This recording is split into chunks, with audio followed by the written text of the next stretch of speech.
Okay. All right, this is an interview at the Chapman Museum, Glens Falls, New York. It is the 23rd of February, 2004, 2:15 p.m. Interviewers are Mike Russert and Wayne Clark. Could you give me your full name, date of birth, and place of birth, please? Okay. Frederick J. Dutter, and I was born June 17, 1925, in Glens Falls, in the hospital. Okay. What was your educational background prior to entering service? Prior to entering service, 12 years of school, graduated as a senior in 1943. Okay. Do you remember where you were and your reaction when you heard about Pearl Harbor? Yes, I remember distinctly. My father and I were taking a hike up in the woods, in the mountains behind Chestertown, and there wasn't any snow on the ground, even though it was December, which was unusual. Mm-hmm. And we came out of the woods, came down what we call the North Road, and a man came out, a friend of ours, and said, "You haven't heard," but he said, "the country has been attacked at Pearl Harbor."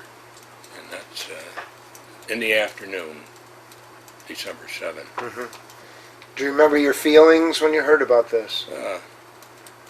Shocked. Mm-hmm. We were shocked. And I think all of the people were in shock. Okay. So you graduated from high school in 1943, entered service then. Did you enlist? Shortly thereafter. Yes, I see that. You enlist or did you were you drafted? No. I had made plans, and believe it or not, the National Ski Patrol system was recruiting at that time for recruits for the mountain troops, which to the media they called them the ski troops, but they were actually mountain troops. And they were given a contract by the U.S. government to recruit. The only time it's ever happened, probably the last time it ever happened. And so I got wind of it. I thought I was a skier and an outdoors person. And you had to have 3 letters of recommendation with your form. And usually it was either your priest or your minister, your high school principal, your coach, or some person of that nature. I had my 3 letters of recommendation and sent it in, and I had been accepted. And so I did enlist within a few days after graduation. And shortly after, I was on my way. Now, where did you do your basic training for the... I was fortunate. I wasn't sent to a southern camp to take my basic training, but we were sent directly to Camp Hale, Colorado, where the mountain troops were training. And I was put in a company, and there were probably 8 or 10 recruits like myself, very raw recruits, and that's where we got our basic training with the company. Now, how long had this unit been in existence, or it was just organizing at that time? No, they had been the mountain troops. The first one was in 1941, one day after Pearl Harbor. The first recruit came on board out in Fort Lewis, Washington. And the story goes, his name was, I think it was Barney McLean from Dartmouth. He arrived at the gate at Fort Lewis, and he said, "I'm to report to the mountain troops." And the sergeant on the gate was puzzled, never heard of it. And questioned him further, and he called the office, got an answer back, and he said, "Well, young fellow," he said, "you are the mountain troops." And that was when it happened, in 1941, I believe a day after Pearl Harbor. Okay. All right, so when you got out to Colorado, what kind of specialized training did you receive there? Well, I got my basic training, Mm-hmm. and I was sent immediately, practically, out into the field where the battalion that I was in was on bivouac, and we were out there probably for the better part of a month, and that's where I started my basic training, and was brought along.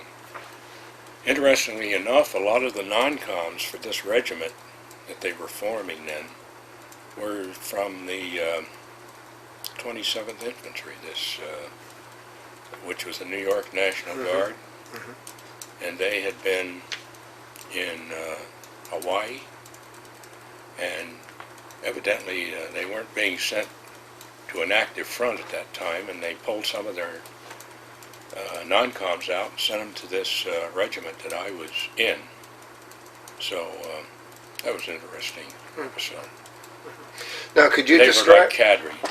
Could you describe your the type of training you received, the specialized equipment you had, and so on? Well, let's see. As far as the training went, it was basic rifleman training. We did calisthenics. I was never remember that we were made to run like the modern Army does and jog.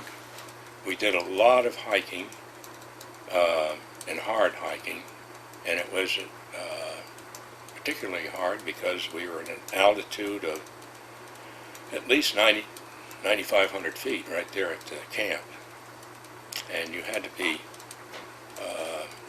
acclimatized to it, and so we did a lot of strenuous hiking and staying outdoors. Our equipment was very good. They had really done their homework for those days on getting specialized equipment. We had good packs, the Army rucksacks that you've probably seen with the steel frame. Used to see thousands of them in surplus shops after the war. That was a good pack. And we had a double sleeping bag, down sleeping bags for the winter time. We had a jacket which was called a mountain jacket, which was far and above anything that the rest of the Army had at that time. Did you carry snowshoes too? They trained in snowshoes. I never had to use any, thank heavens. The heavy weapons people had to use snowshoes. In other words, people in the mortar crew, heavy machine gun sections, they used snowshoes. Detested them. But they're better than nothing, right? But the riflemen and so forth, they used skis. The skis were 7 feet long, white, better quality, far and above anything that we had ever seen as civilians. They had done very well there. And they were long, but they were just used as a means to get there, you know. I was trying to think of any other specialized equipment we had. Now, was your equipment winter camouflaged? Yes, yeah, we had whites that you pulled on over your trousers. We had plenty of good underwear for those days. They didn't know about polar fleece. Yes. It was wool, you know. Was there any reason why the skis were 7 feet long and not shorter? All the skis in those days were long. Uh-huh. If you had been skiing, you would have probably been fitted to something 6 feet 6, something like that, you know. And these, because you were carrying a heavy load, and we were carrying heavy loads, you needed that platform. Okay. How much would you say you carried? We were Approximately. carrying probably upwards of 90 pounds in the rucksack, because that was popular song that we had, 90 pounds of rucksack, pound of grub or two, and but you had a mountain tent. One person would carry a mountain tent, which was like a pup tent, only it was far and above, better than anything like a pup tent. It was fairly lightweight and completely enclosed, and you could stay out in 35, 40 degrees below zero temperatures in one of these. And many times, incidentally, we didn't use the tents because it was dry in the winter usually, and we would, if we were out in the field, and we were a great deal, we had machetes too. We would go out and cut boughs. We'd make a depression in the snow, try to get down fairly close to ground level, and get some of these small trees, bring them in and make a nice bed of boughs, put our sleeping bags on top of those, and hit the sack. And it worked out quite well. If it was snowing hard, we'd use the mountain tents. And each two men, as I recall, we would have a gasoline stove, little like a Primus stove, which worked well too. One person would have to carry a little container of white gas for that. So it was like a buddy system. There were usually two to a foxhole or a depression or a tent, and carry your food. Extra socks, which was very important. Had good, nice wool ski socks. We had good ski boots, better than anything we'd had, most of us had up to that time. They must have made hundreds of thousand pairs of those things. So we thought we had great equipment. By today's standards, it's laughable, perhaps. But the Army, and with the help of a lot of interesting civilians, had done their homework on the equipment.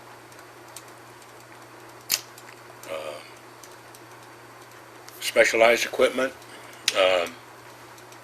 rifle, bayonets, standard issue. The artillery was attached, and they were all pack mule companies,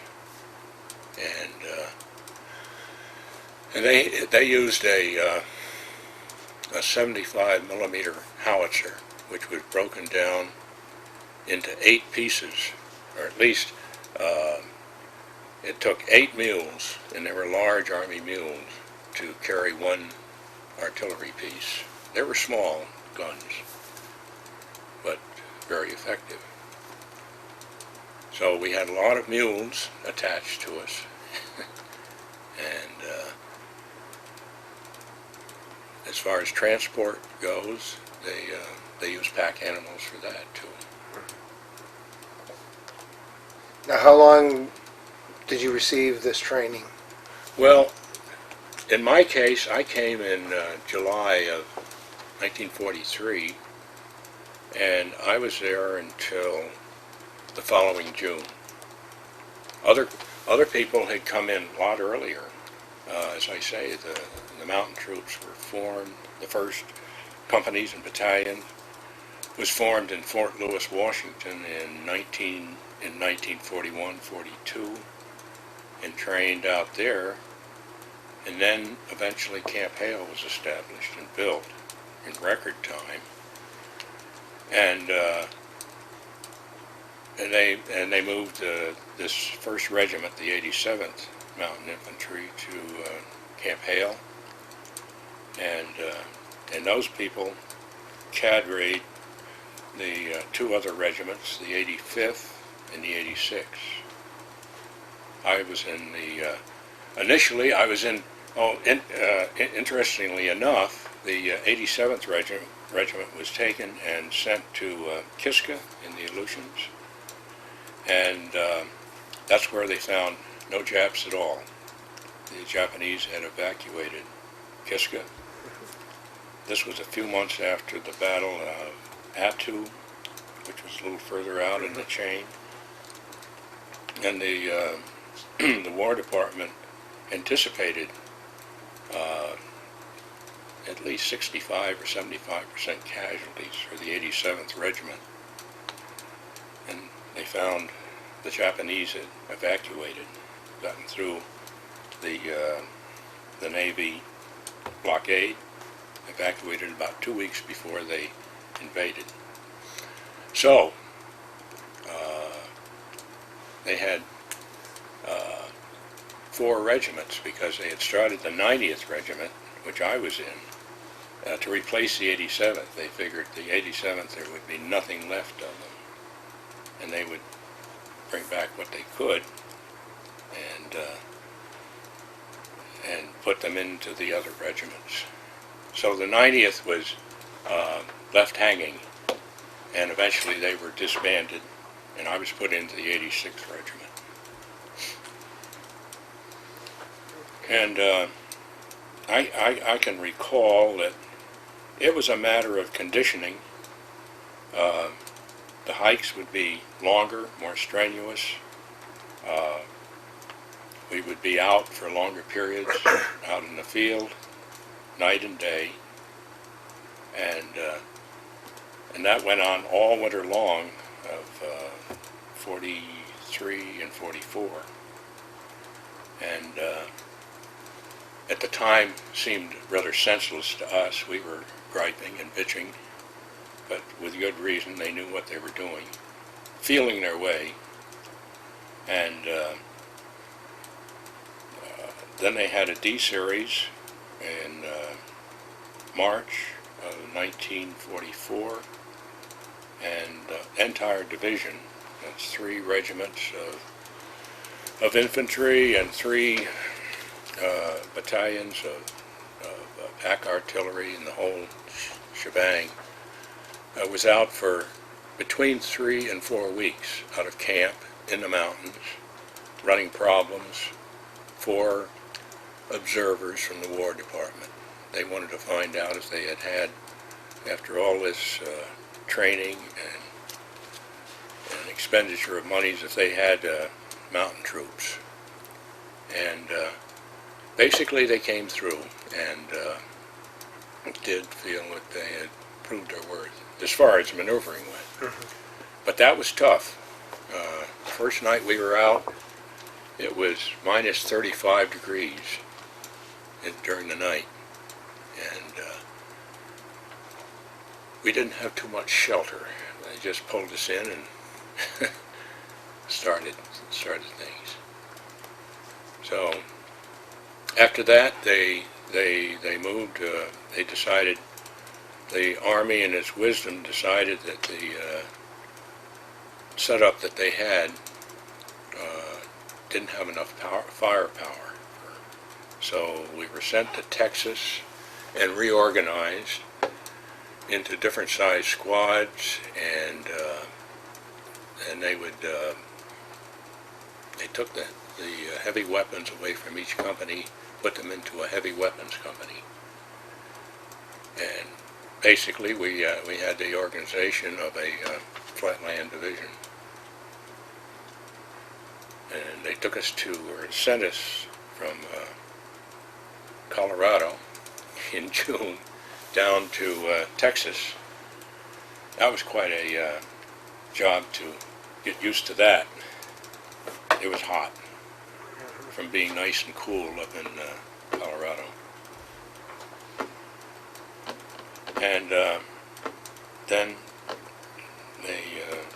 we were eventually sent over to Italy, and I think it was in November that they got the word to send us to Italy for combat.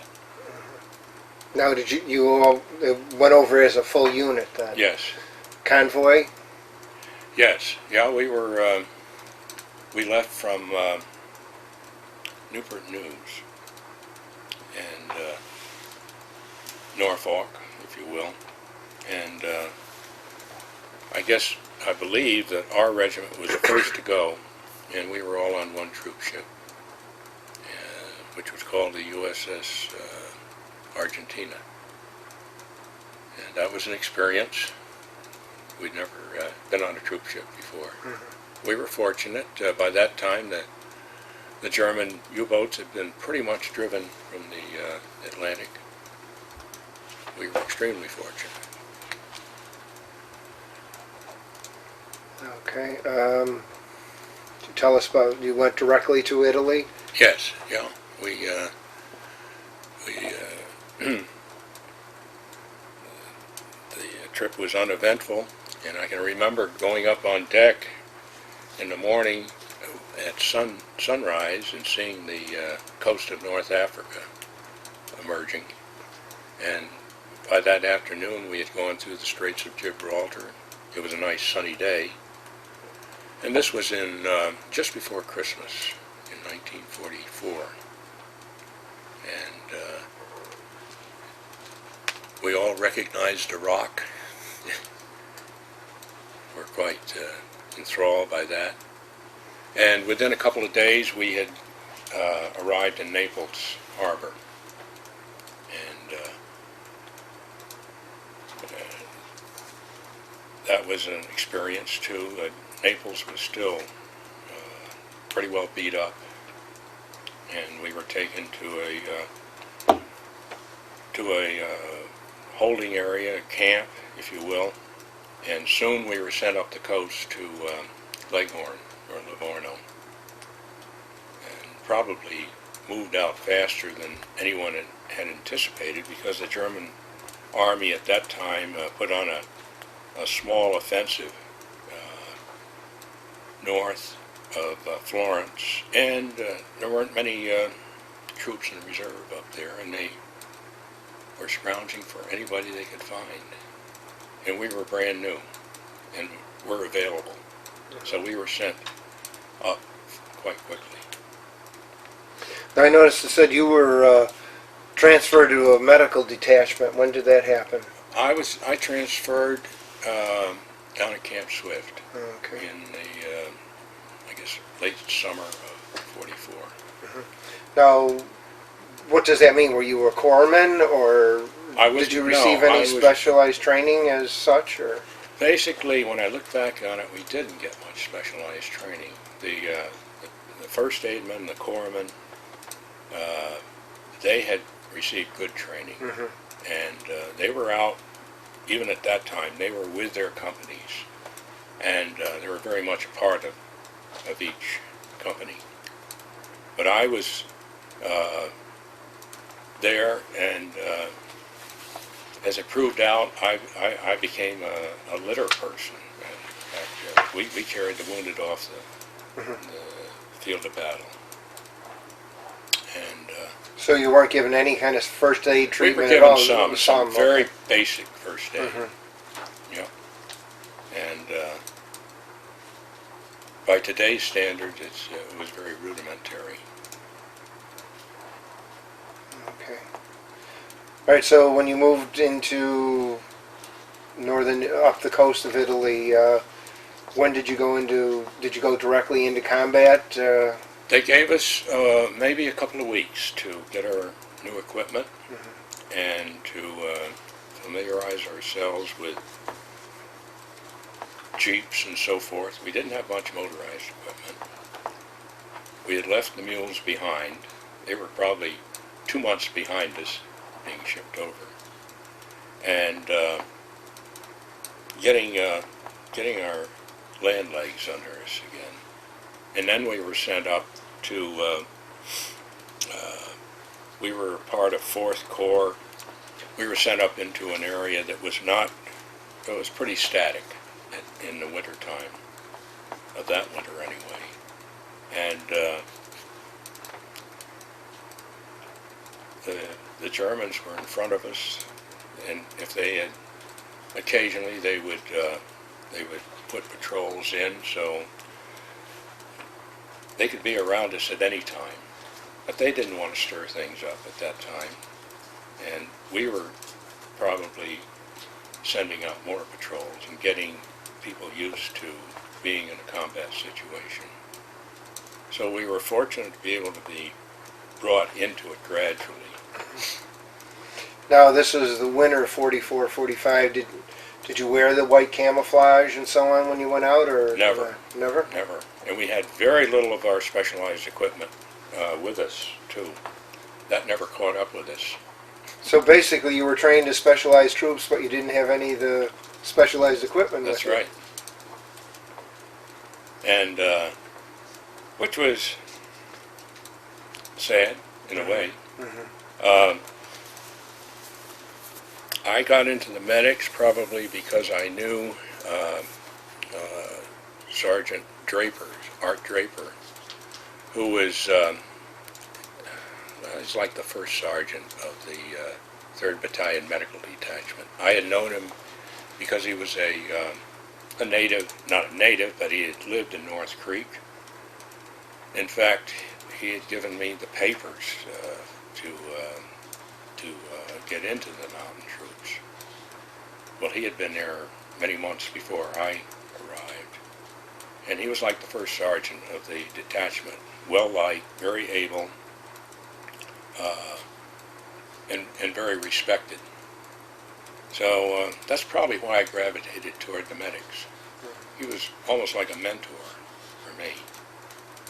And eventually, I was put in as a litter bearer, and as it proved out, within a couple of days after we really got into combat, I had to take over and head this group of 5 or 6 people. So a little bit of responsibility was thrust upon me in a short time. Now, you said your first combat was in January 45, and that your feelings were constant apprehension. What do you mean by that, and why? Well, when you've seen mortar fire and artillery fire coming in on you and so forth, you never know when it's going to strike. So, and you know that you probably are being watched, even though you're only a small group, and that would draw fire. And there was nothing sacred about the medical Red Cross helmet and so on. You did wear a Red Cross helmet? Yes, yeah. Okay. And we had an armband. That was about it. Now, did you carry a weapon? Oh, no, Okay. no.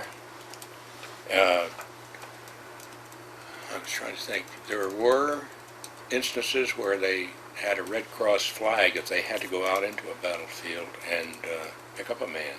But we never had one that I can recall. I don't know if we were even aware in our unit that such a thing could be used. And occasionally they would, a group would go out with that, waving it, and pick up the man, and a German sniper would go after them, you know. So there was, yes, plenty of apprehension.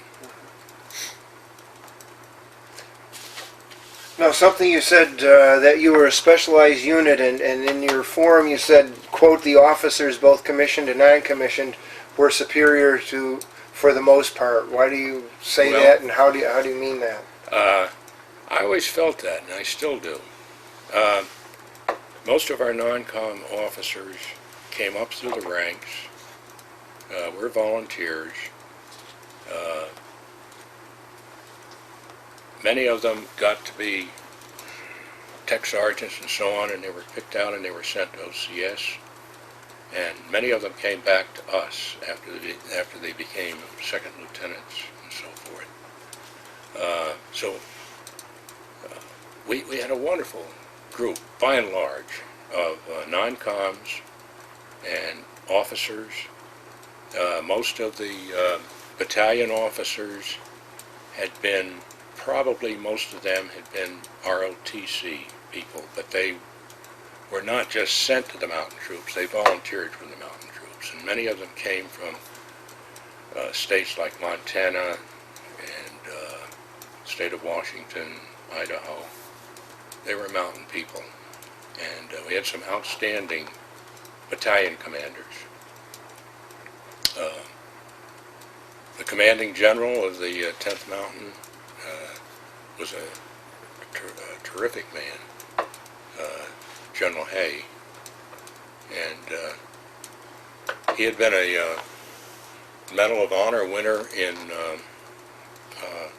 World War I, and he had a sixth sense about the capabilities of the enemy, and he knew just pretty much how to keep pushing and when not to, and he saved us a lot of casualties. And they said he had a terrific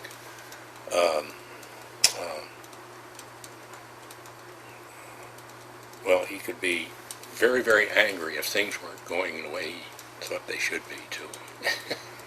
They said it was not easy to be around him. Okay, could you describe some of the campaigns that you were in the mountains in Italy? Well, of course, I don't know if you've ever heard, but our battalion itself was not involved in the climb on Riva Ridge. Okay, I wasn't sure if you But were. perhaps you've heard of that. But Yes. It was the 1st Battalion of the 86 plus F Company out of the 2nd Battalion. And that was probably the only time that mountain skills were utilized to their full extent. And that was quite a feat. It was done at night, and with raw troops, so to speak. They had had a little bit of patrol activity, but never been in a major battle to that time. And to put them into a nighttime situation. And this ridge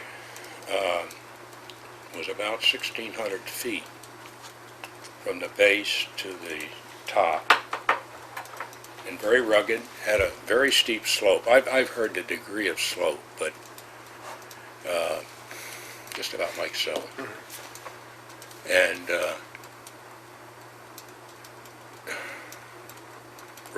rocky. It was in the wintertime. It was in February 17th, I think it was, in 1945. And it was an escarpment that overlooked the valley where the Americans were. On top, the Germans held this ridge, and they had observation posts looking out over all of this area, including Mount Belvedere off to the right. And to go back a little bit, the Americans had tried to take Mount Belvedere 3 times before, in November and December, early December, previous to us getting there. And each time one time they had gained the summit, but were driven off by counterattacks. And the thing that was one of the keys were that the Germans had observation on top of Mount Belvedere from Riva Ridge. They had observation posts up there. And so when the mission was given to the 10th Mountain to take Mount Belvedere, it's a long massive. There's another mountain, Georgilesco, and Mount della Turraccia. Hayes, the commanding general, insisted that he first had to take Riva Ridge, and that was a key to taking Belvedere. So anyway, they did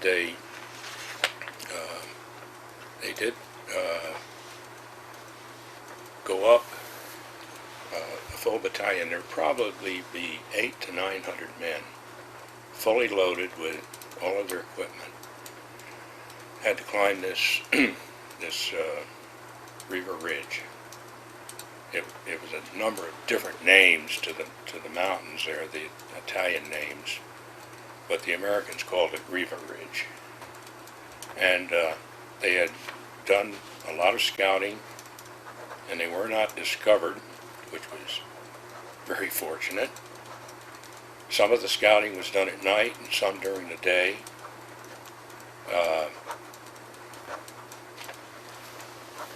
They established about three or four routes that could be done up the ridge. In places they had fixed ropes, and that was tricky when you had to put in pitons, the little pieces of metal to hold these ropes, and they were pretty clever about that. They had their hammers and they muffled them with cloth, putting in the pitons. So they had to, in the worst spots, they had fixed ropes, and they started. Now that was that part of your basic training also, was to do this? Yeah, rock climbing. Mm-hmm. Yeah, and they started, and they gathered about a day or two earlier, going in at night through this valley and into a number of small villages, and staying hidden during the day. And they started up at night, and they gained the summit, some of them by 2 in the morning, 3 o'clock in the morning, and most of them were on the top. They were all on the top by the time dawn came. And the Germans had never figured that any large group would ever come up that cliff. And that was their mistake. If they had defended it as they probably should have, it would have been a different story. But they were never these attacking groups, and they went up in 3 or 4 different areas, were not discovered until well after dawn. And the Germans, most of them, were asleep behind the ridge. And then they attacked and took care of the ones that were up there, but the Germans soon came in and counterattacked, and they drove off, and they were counterattacked there for about 2 or 3 days anyway of heavy fighting. The Germans had a couple of battalions of their mountain troops in reserve, and they sent them up to counterattack, fully expecting, I believe, to drive off the Americans, and because they'd always been able to pull the fat out of the fire before, and this time they couldn't. And so Riva Ridge was secured, and then they attacked, another nighttime attack took place on Belvedere. About 2 days later, a day or 2 later after Riva was taken. But the Germans by that time didn't have the observation for artillery fire and so forth.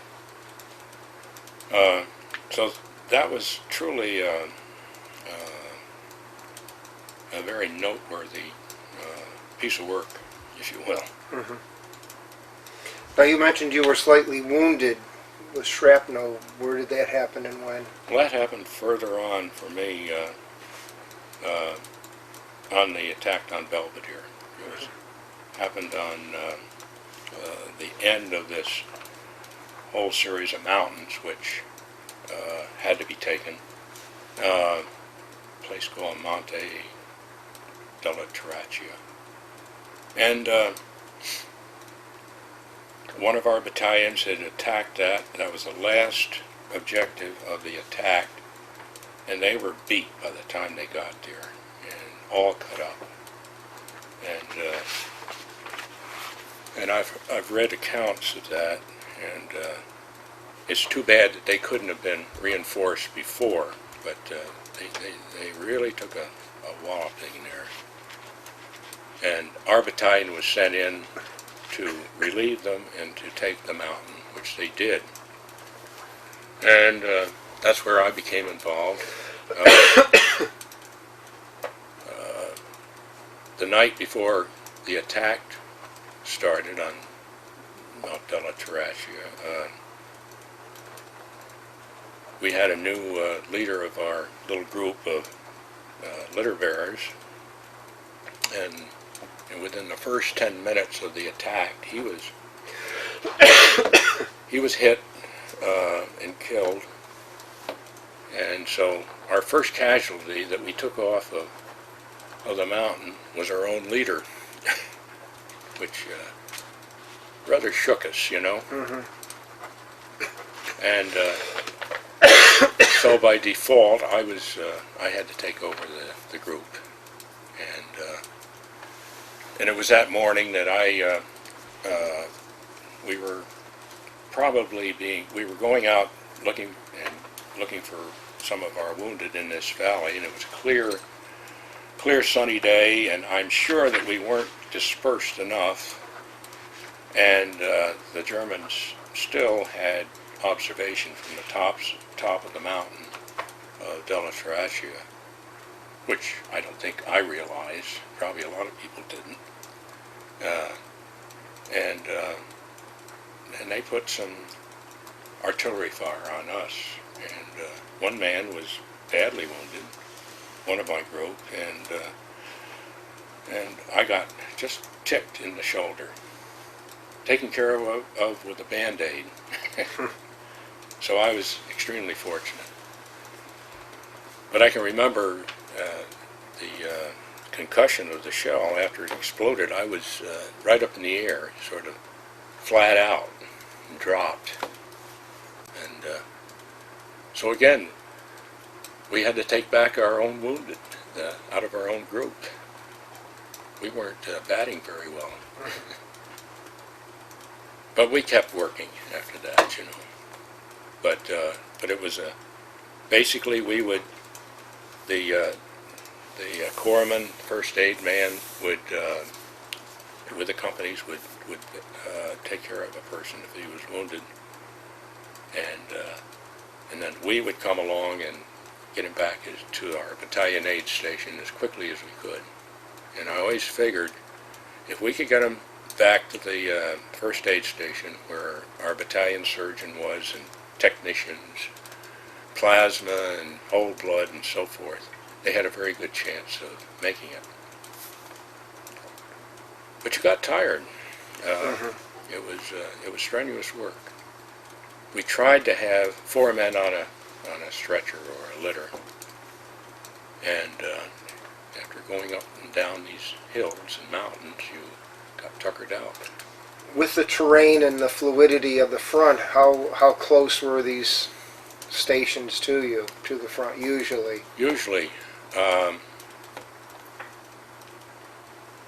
probably about 1,500, 2,000 feet, at least, you know. And then they were either carried by prisoners back to a collecting company, or sometimes you could get a jeep up there and take them back. They were very ingenious with making different ways of carrying 2 or 3 litters on a small jeep, and that was a big help. Now you see you stayed in combat in the mountains, and then you went into the Po Valley after that? Yes.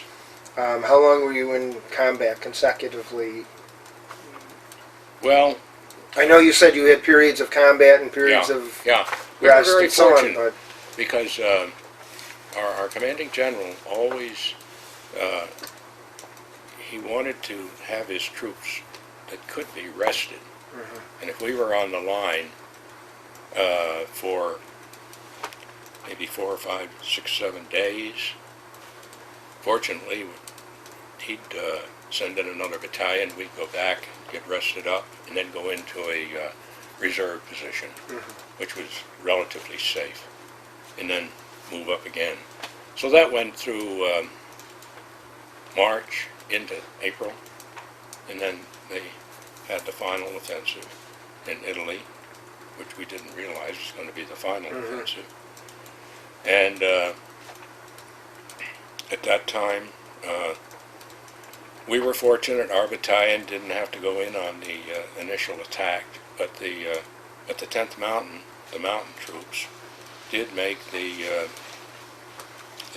initial attack and took some horrendous losses to crack the prepared German defensive lines in that area, which was along Highway 64. And they did. They eventually got through in about 4 or 5 days. And our battalion was a breakaway battalion and carried the ball. And we caught it then, too. But that brought us to the edge of the Appenine Mountains, to the northern edge, and then came the Po Valley, which is probably about 100 feet, or 100 miles wide. And beautiful, lovely agricultural area. And by that time, the German army was in disarray, disorganized, and the Americans, the Allies, had complete control of the air, and they raised hell with them. And eventually we got across the Po River and up into what the Italians called the Four Alps, which were formidable mountains. And that's where the war ended. Thank heavens it did at that time. Yeah, I imagine fighting those mountains would have been interesting. Well, we had taken a lot of losses. We had lost a lot of our officers and non-coms by that time, and I sensed that even as a kid, I sensed we are not as effective as we once had been. Didn't take long. And I had the feeling myself, I said, if this thing goes on 2 or 3 more weeks, I'm either going to be wounded or I'm going to be killed. Just had that sense about it.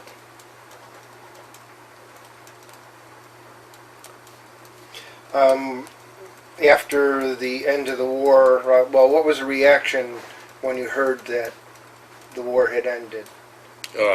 Disbelief and relief, and we were very subdued. There wasn't any yelling or screaming, or it was just quiet. We appreciated the quietness. I guess we didn't want to break the charm of the thing. Were you assigned any occupation duty, or did you end up going back home? We had some occupation duty. We were assigned.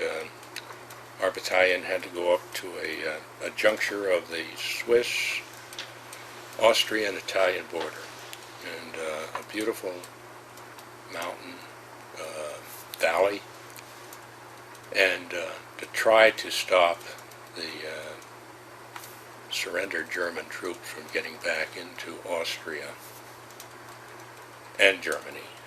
And so we had a good deal up there. Nobody was getting hurt. The medics, there wasn't much for us to do, so we did a lot of climbing of the peaks around there, and did a lot of sightseeing with our 2 feet. When did you end up going back to the States? Eventually, well, after that, we were pulled back down into the Po Valley and sent over to the Yugoslav border, where the Yugoslavian partisans were trying to take more Italian territory after the war had ended, and we were sent into that area. And again, no one got hurt. Good duty in there. We were there probably 3 or 4 weeks. a show of force. And we started up in that area. I can recall we started climbing schools, and some of us went up into Austria and had a climbing school up in some of the mountains there, which was real good duty. And then, to answer your question, we thought, who better to occupy the alpine regions and mountain troops? But the Army saw differently. And we had been the last to come into combat, and so we were going to be the first to be sent back to the United States for redeployment to fight in the invasion of Japan itself. And we were very, very fortunate that the war ended when it did with Japan, because I believe it was in mid-ocean going back that the bombs were dropped on the two cities in Japan. And What were the feelings on the ship when you found out? Incredulous that anything could happen like that. And maybe there's a chance, you know, that this is going to end this thing sooner than we anticipate. And it was. Obviously, they brought us home and they sent us back immediately out on furlough, and I was home when the war ended with Japan. So When were you discharged? I was discharged in November, late November, as I call it, 45. Yeah. Did you use the GI Bill at all? Yes, I did. I had 4 years at St. Lawrence University. How about the 5220 Club? I'm not familiar with that. $52 a week for 20, or $20 a week for 52 weeks. It was kind of like an unemployment insurance. I can't recall. I know some that went to college used it. What, during the summers? I guess they could use it. You didn't use it, okay. Did you join veterans organizations at all? No, I never did. The only thing I've ever joined is the 10th Mountain has an association with their veterans. And You're active in that. And I've always been active in that. I found it very interesting. Made a lot of good friends, people I'd never seen before. Now, have you stayed in contact with a lot who served with you? Or? Yes, to a certain extent. Yes, yeah. I know the ones I've met seem to be very close. Yeah. It seems like a close organization. Well, we had something in common. One thing we had in common is that many of us volunteered, and we made our own bed and had to sleep in it. How do you think your time in the service changed or affected your life? Well, you certainly had to mature a little more quickly, perhaps. I do know one thing, that, for instance, and this is probably trivial, but once I got to St. Lawrence, in those days, fraternities were big up there,